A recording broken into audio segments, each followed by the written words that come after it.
Chapter 7. Wonderful Incarnation, Behavior of Sai Baba, His Yoga Practices, His All-Pervasiveness, Leper Devotee's Service, Master Kapad. Plague Case, Going to Pandapa. Wonderful Incarnation. Sai Baba knew all yogic practices.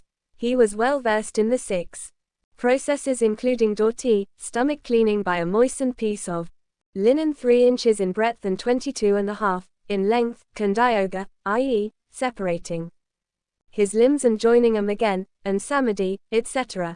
If you think that he was a Hindu, he looked like a Yavan. If you think him to be a Yavan, he looked like a pious Hindu. No one definitely knew whether he was a Hindu or a Mohammedan. He celebrated the Hindu festival of Rama Navami with all due formalities, and at the same time permitted the sandal procession of the Mohammedans. He encouraged wrestling bouts in this festival, and gave good prizes to winners. When the Gokul Ashtami came, he got the Gopal Kala ceremony duly performed and honored. Festivals, he allowed Mohammedans to say their prayers, namaz, in his masjid. Once in the Muharram festival, some Mohammedans proposed to contract a tajia or tabiat in the masjid, keep it there for some days and afterwards take it in procession through the village. Sai Baba allowed the keeping of the tabiat for 4 days, and on the 5th day removed it out of the masjid without the least compunction. If we say that he was a Mohammedan, his ears were pierced, i.e. had holes according to Hindu fashion. If you think that he was a Hindu, he advocated the practice of circumcision, though according to Mr. Nanasaheb Chandorkar, who observed him closely, he was not himself circumcised. Read article in Sai Leela on Baba Hindu Ki Yavan, by B.V. Dio, page 562. If you call him Hindu, he always lived in the masjid. If Mohammedan, he had always the duni, sacred fire there, and the following things which are contrary to Mohammedan religion, i.e., grinding on the handmill, blowing of the conch and bells, oblation in the fire, bhajan, giving of food, and worship of Baba's feet by means of arghya, water, were always allowed there. If you think that he was a Mohammedan, the best of Brahmins and Agnihotis, leaving aside their orthodox ways, fell prostrate at his feet. Those who went to make inquiries about his nationality were dumbfounded and were captured by his darshana. So none could definitely decide whether Sai Baba was a Hindu or a Mohammedan. See below this paragraph. This is no wonder, for he who completely surrenders himself to the Lord, by getting rid of his egoism and body, consciousness thus becomes one with him, and has nothing to do with any questions of caste or nationality. Such a one as Sai Baba saw no difference between caste and even beings and beings. He took meat and fish with fakirs, but did not grumble when dogs touched the dishes with their mouths. Such a unique and wonderful incarnation was Sai Baba. On ac. count of the merits in my past birth, I had the good fortune to sit at his feet and enjoy his blessed company. The joy and delight I derived therefrom was incomparable. In fact, Sai Baba was pure Anand and consciousness. I cannot sufficiently describe him, his greatness and uniqueness. He who took delight at his feet was established in his own self.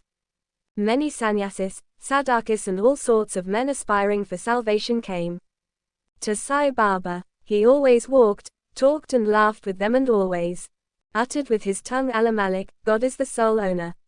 He never liked discussion or arguments. He was always calm and controlled, though irritable at times, always preached full Vedanta and nobody knew till the last who was Baba. Princes and poor people were treated alike by him.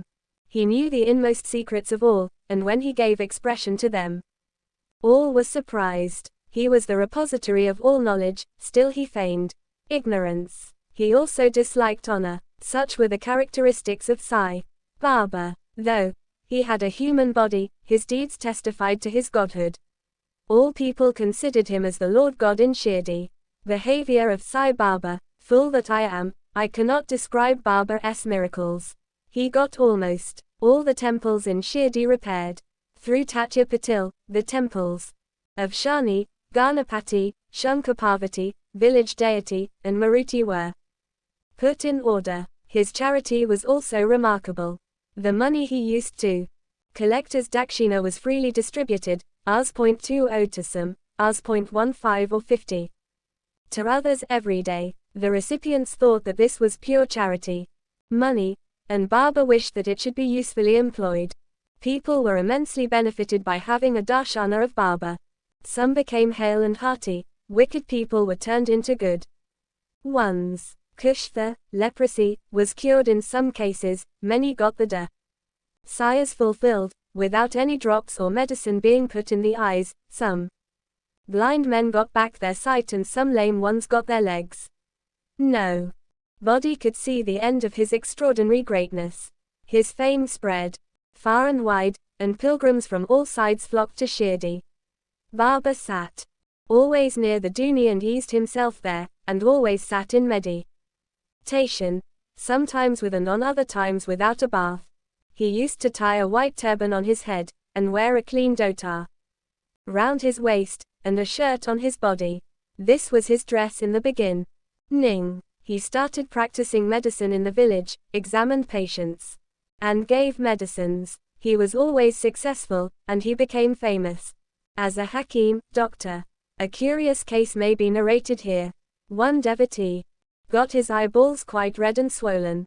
No doctor was available in Shirdi. The other devotees took him to Baba. Other doctors would use ointments, anjans, cow's milk and camphorated drugs etc. in such cases. Baba's remedy was quite unique. He pounded some beeba, some carpus anacardium i.e. marking nuts, and made 2 balls of them. Thrust them on in each eye of the patient and wrapped a cloth bandage round them, eyes. Next day, the bandage was removed and water was poured over them in a stream. The inflammation subsided and the pupils became white and clear. Though the eyes are very delicate, the beeba caused no smarting, but removed the disease of the eyes. Many such cases were cured, and this is only an instance in point. Baba's yoga practices. Baba knew all the processes and practices of yoga. 2 of them will be described here. 1. Dhauti or cleaning process. Baba went to the well near a banyan tree at a considerable distance from the masjid every 3rd day and washed his mouth and had a bath. On one occasion, he was seen to vomit out his intestines, clean them inside and outside and place them on a jam tree for drying. There are persons in Shirdi who have actually seen this, and who have testified to this fact. Ordinary dhoti is done by a moistened piece of linen, 3 inches broad, 22.5 feet long. This piece is gulped down the throat and allowed to remain in the stomach for about half an hour for being reacted there and then taken out. But Baba's dhoti was quite unique and extraordinary. 2. Kanda Yoga. In this practice, Baba extracted the various limbs from his body, and left them separately at different places in the masjid. Once, a gentleman went to the masjid, and saw the limbs of Baba lying separately at separate places. He was much terrified, and he first thought of running to the village officers, and informing them of Baba being hacked to pieces and murdered.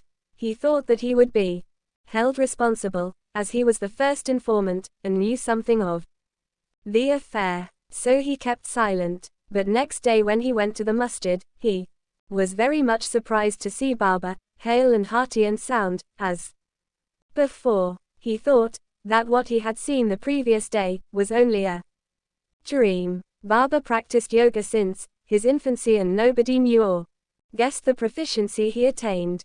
He charged no fees for his cures, became renowned and famous by virtue of his merits, gave health to many a poor and suffering person.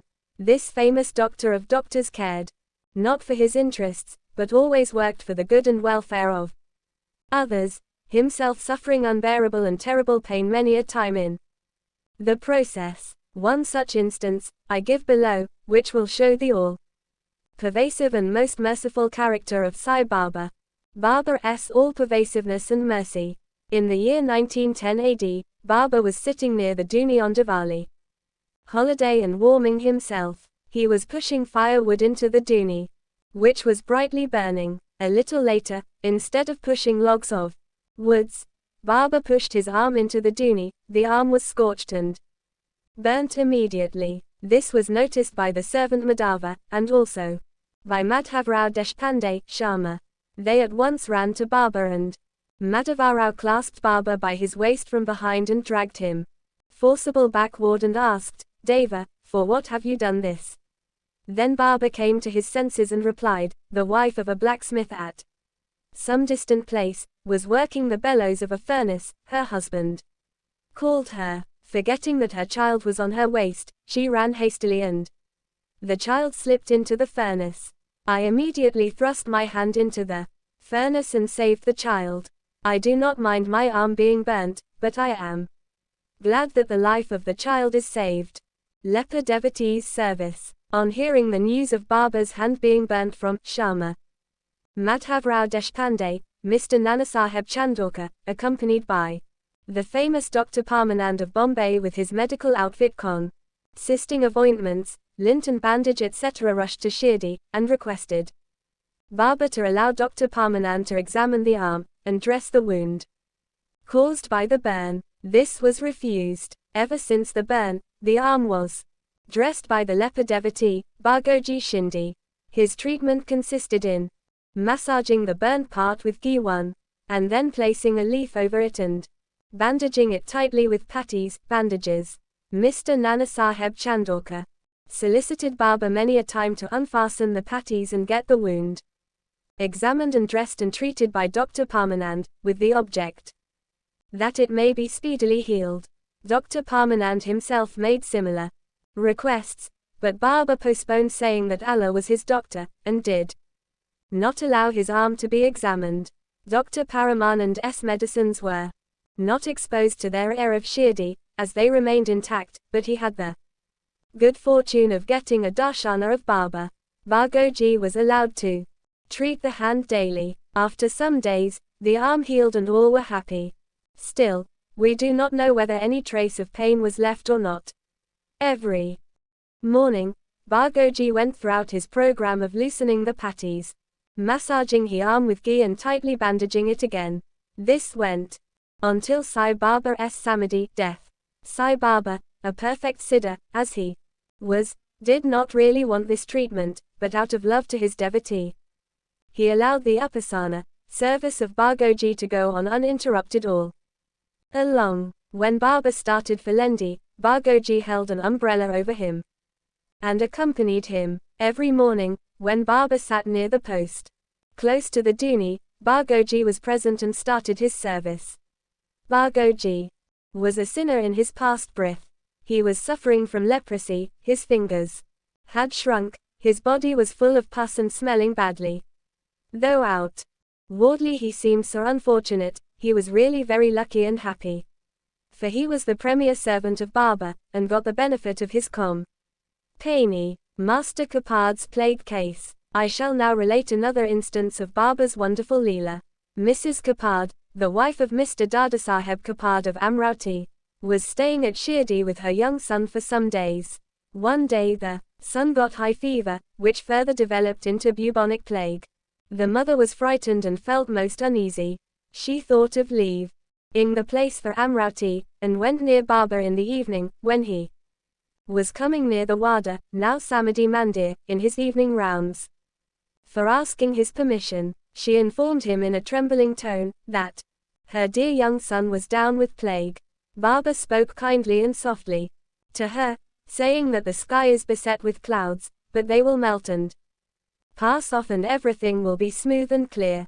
So saying, he lifted up his kavni up to the waist and showed to all present 4 fully developed buboes, as big as eggs, and added, "See, how I have to suffer for my devotees. The difficulties are mine." Seeing this unique and extraordinary deed, Leela, the people were convinced as to how the saints suffer pains for the devotees. The mind of the saints is softer than wax, it is soft, in and out, as butter. They love the devotees without any idea of gain, and regard them as their true relatives, going to Pandharpur and staying there. I shall now close this chapter after relating a story illustrating how Sai Baba loved his devotees and anticipated their wishes and movements. Mr. Nanasaheb Chandorkar, who was a great devotee of Baba, was Mamlatdar 1. At Nandurbar in Khandesh, he got an order of transfer to Pandharpur. His devotion to Sai Baba bore fruit, as he got an order to go and stay at Pandharpur, which is regarded as the Bhuvaikuntha heaven on earth. Nanasaheb had to take immediate charge, so he left immediately for the place, without even writing or informing anybody. At Shirdi, he wanted to give a surprise visit to Shirdi, his Pandharpur. See and salute his Vithoba, Baba, and then proceed. Nobody dreamt of Nanasaheb's departure for Shirdi, but Sai Baba knew all about this, as his eyes were everywhere, omniscient. As soon as Nanasaheb approached Neemjain, a few miles from Shirdi, there was stir in the masjid. At Shirdi, Baba was sitting and talking with Mulsapati, Appa Shindi, and Kashiram, when he at once said, "Let us all four do some bhajan. The doors of Pandari are open, let us merrily sing." Then they began to sing in chorus, the burden of the song being, "I have to go to Pandharpur. And I have to stay on there, for it is the house of my Lord." Baba sang and the devotees followed him. In a short time, Nanasaheb came there with his family, prostrated before Baba and requested him to accompany them to Pandharpur and stay with them there. This solicitation was not necessary, as the devotees told Nanasaheb that Baba was already in the mood of going to Pandharpur and staying there. Hearing this, Nanasaheb was moved and fell at Baba's feet. Then getting Baba's permission, udi, sacred ashes, and blessings, Nanasaheb left for Pandharpur. There is no end to Baba's stories, but let me now make a halt here, reserving for the next chapter other topics, such as importance of man life, Baba's living on alms, Bhayajabi's service and other stories. Bota Shri Sai, peace be to all. Kushal Chand of Rahata. Baba loved Ganapat Kot Patil of Shirdi. He equally loved also Chandraban Shet Mawadi of Rahata.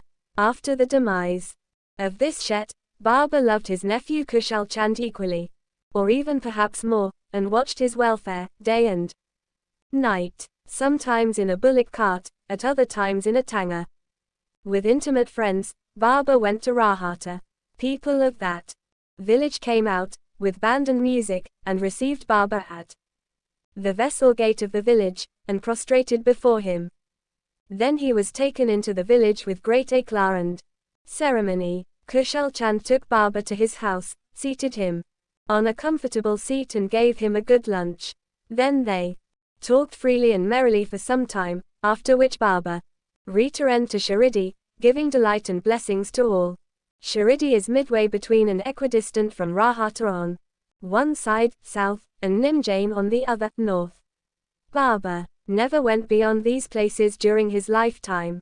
He knew exactly the timing of arrivals and departures of all trains. Devotees who acted according to Baba's instructions, i.e. the departure, given at the time of taking his leave, fared well, while those who disregarded them suffered many a mishap and accident. More about this and other matters will be told in the next chapter.